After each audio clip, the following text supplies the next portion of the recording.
The following topic I extracted from essaywriter.com, but honestly, it's one that I feel I have gone over before. Maybe this time around I can express new opinions and details and keep myself a little more focused on this matter. That is, what is your opinion on the contention that social media damages personal relationships? I'm going to try to mention the damages in ways that I personally believe people may not consider very often, and what makes me say that is that I personally don't hear other people bringing this up either at all or often. So my first point is, you guys have heard of all these kids who keep getting in trouble, kids ranging from 15-year-old, 19-year-olds, which technically you're not a kid anymore, and even those in their 20s and stuff, how they keep making these dumb videos that are supposed to be pranks. Most of the time in those pranks, nobody is laughing. Somebody might be getting hurt. Next thing you know, this kid is facing legal ramifications. And then they call it a mistake. That to me is the most disgusting and disturbing part. How does this affect personal relationships? You might ask. Well, think about it. Let's say it's a guy. Let's say that this guy was somebody's boyfriend. Now this is a girl who does not count on that boyfriend anymore. And I'm using the term boyfriend loosely. I'm not saying that it's impossible to have meaningful personal relationships at that age. I'm just saying that at least there is the exception that this might have been a superficial relationship, but I like to think that all relationships have a potential of becoming something serious, that you're building something together towards. So I'm going to assume that this person might have had that connection with someone. So now this is a person who's going to be by themselves, or they need to be once again out in the market, or they have to experience the embarrassment that the person they dated acted like a fucking clown. Now they're behind bars. Consider this. What if this person who committed that atrocity all of a sudden now may also be involved as an accomplice? That could damage that person's relationships by extension. Because now, let's say that this person had parents that they were supporting. Now, all of a sudden, those parents have absolutely no support anymore because of something as stupid as they did this for social media clout. That's what I'm getting at. Also, one of the things that makes me the fucking saddest is when I was in school, the textaholism wasn't necessarily too bad, too out of control, because phones were not really all that amazing, all that great. I want to say that by the time I finished school, that's when the addiction to phones was probably being born right before our eyes, and we had no idea. I just don't remember people being completely attached to their phones, and I think it helps that it was primarily those dinosaur phones. And I mean, what could you really do on those, right? Something that upsets me is that I be observing motherfuckers checking in with people who you totally do not know before you check in with people you actually know. If you're a textaholic, but at least you're a textaholic because you're talking to people who are actually in your same town or in your household or in your immediate social circle, that's fine. But nowadays, I'll be observing that there's people getting on social media to acknowledge the activities of people who they don't fucking know. You're acknowledging entertainment. I don't care what the content is on social media. Check in with your real life people, real life loved ones first. Because I'll be seeing that maybe your hunger for social media attention really distracts you from checking in with your immediate people. I myself have begun to adopt that because that's what's normal. I'm like, what is the point of texting a motherfucker who's not gonna text me back? But very evidently, they have activity going on online. Is that supposed to make me feel great? Because it fucking doesn't. It makes me angry because it's yet again another thing that we all have to compete against. I'm trying to picture myself being a teacher, and now not only am I trying to control the class, to keep them focused from their peers that are present in the same class. At least back in my day, it's possible that someone was texting someone in another class. I can get that. But now you have to compete with literally the rest of the world. Because if these people have a social media presence to where people from anywhere in the world can make their phone buzz and that's going to distract them, now I have to compete against those people. So that's another way that it would damage personal relationships, because now you're supposed to be here, you're supposed to be present, but now anybody in the fucking planet has the potential of distracting you. And that's why I religiously, no matter what, set my phone to where no notifications can bother me. I don't see emails. I don't see text messages unless it's someone with the emergency bypass and you can make my phone buzz. But I also have to actually open up social media apps to see notifications. And on Twitter, sometimes my bell symbol will have 20 plus, and I don't check that shit for weeks. And you guys know this is true because sometimes you guys leave me comments and I don't reply to them, meaning I'm acknowledging that I read it, for weeks in a lot of cases. And I do that because I hope that you guys understand that I have a real life that I need to be present for outside the channel. I will be present in the channel whenever I can. When it comes to actual interactions that may distract me or consume my time, I gotta be responsible. I gotta take control of that. And that's why I manage my channel the way that I manage it. Honestly, I feel a degree of resentment by how easily distracted people are because of social media. And you want to be the next big star, but you really don't have a legit reason why. Why do you want to be a star? Is it because of the money? Is it because of the recognition? Is it because this kind of fame is more obtainable than the Hollywood elite fame that we're accustomed to? Is it that the culture of fame now is shifting to one that's more, can I say, localized? Not necessarily. People who may have started off just like you are now becoming influential in today's culture. What about that brings you pleasure? Because for me, it just weirds me out. I can just imagine me having that degree of influence on people to where if I post a selfie of my outfit along with what I'm eating, a lot of you guys may be inclined to be influenced by my idea. And maybe you'll start dressing like me and you'll start eating like me. I have never in my life succumbed to something that someone online is doing. Sure, if you post a picture about a cheeseburger, maybe I'll get a cheeseburger later in the week, but it's not like all of a sudden your post is manipulating me into getting something that I originally did not have the idea for. Now, if I see a post about a taco and it's Tuesday, I'm like, oh yeah, this person reminded me that it's Taco Tuesday. And I have a tendency of craving that already. Why not? That's the part that concerns me the most. It's almost like we are becoming more sheep following a shepherd that's not, in my opinion, qualified to be a shepherd. You don't know this person doesn't know you, but somehow you are fixated on what they're doing and allowing it to shape your life.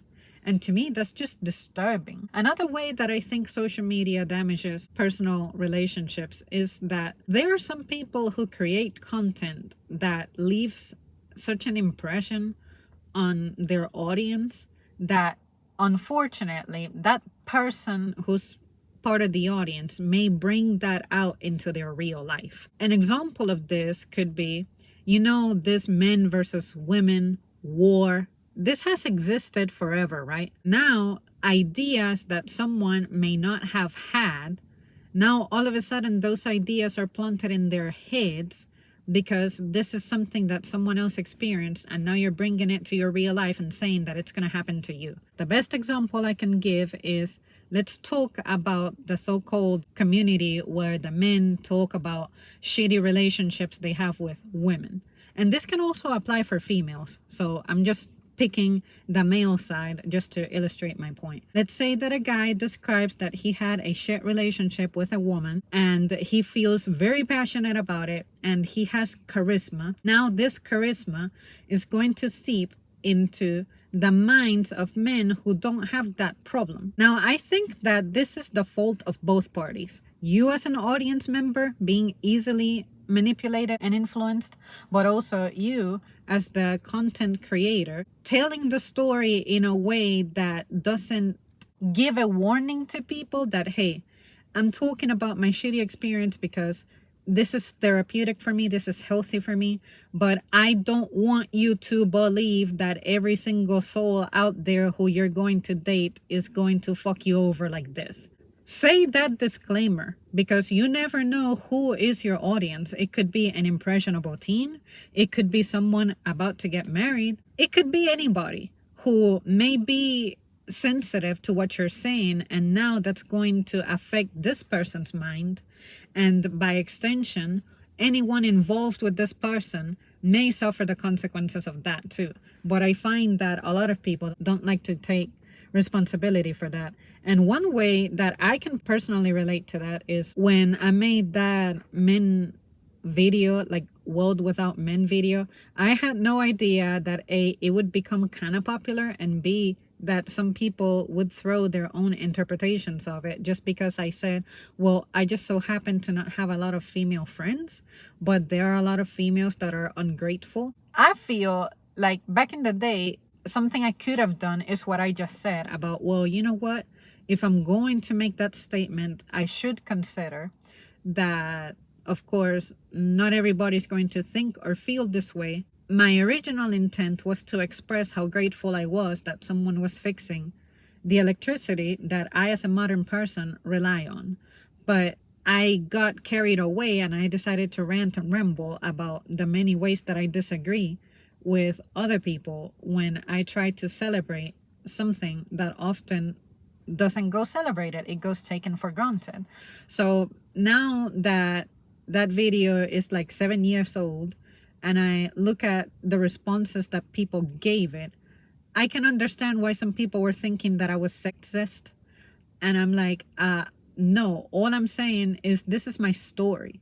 But if you're trying to take this as universally women bad, then that's a problem on you, on your mind.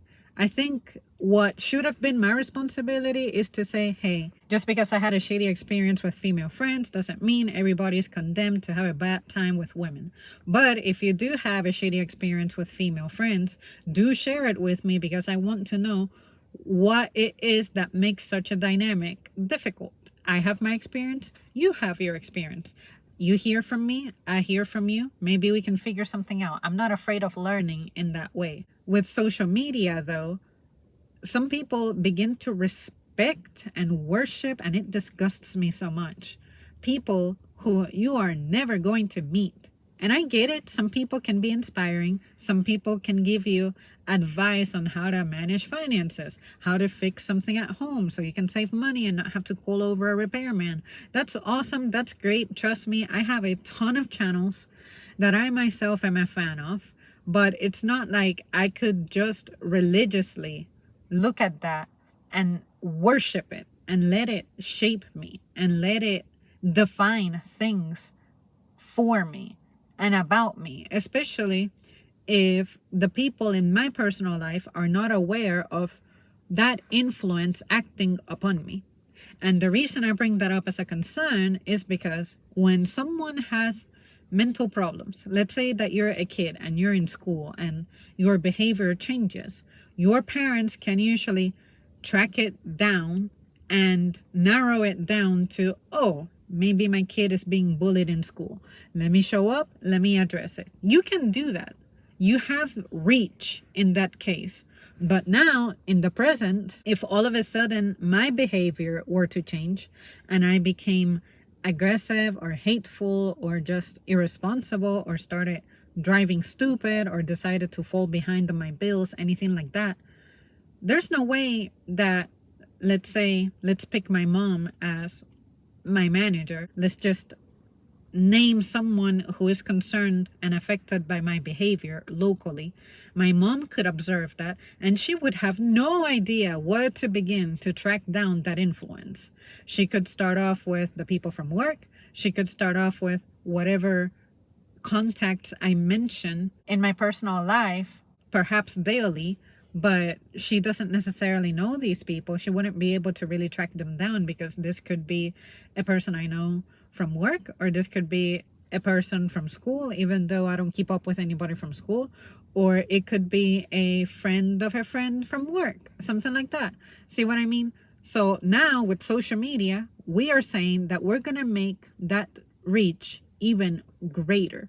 Not only do you have to worry about the people from school, the people from work, the friends of the friends who are locals, but now you have to worry about an influence that potentially comes from somewhere else, anywhere else. And what's even sad is that even this person who may be influencing that person, you know, that person may not be aware of the problems that they're causing in that person's life.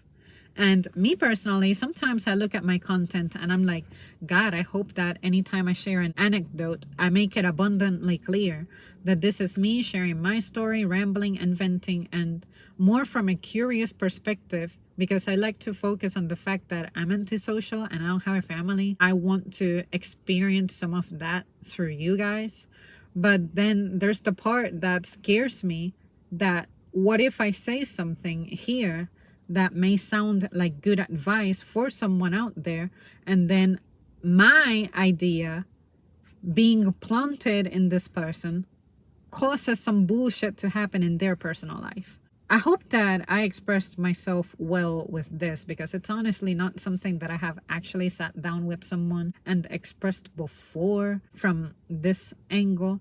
But I hope that you guys can see what I mean. At the very least, see my concern. I'm not saying that we're all condemned to have this happen to us.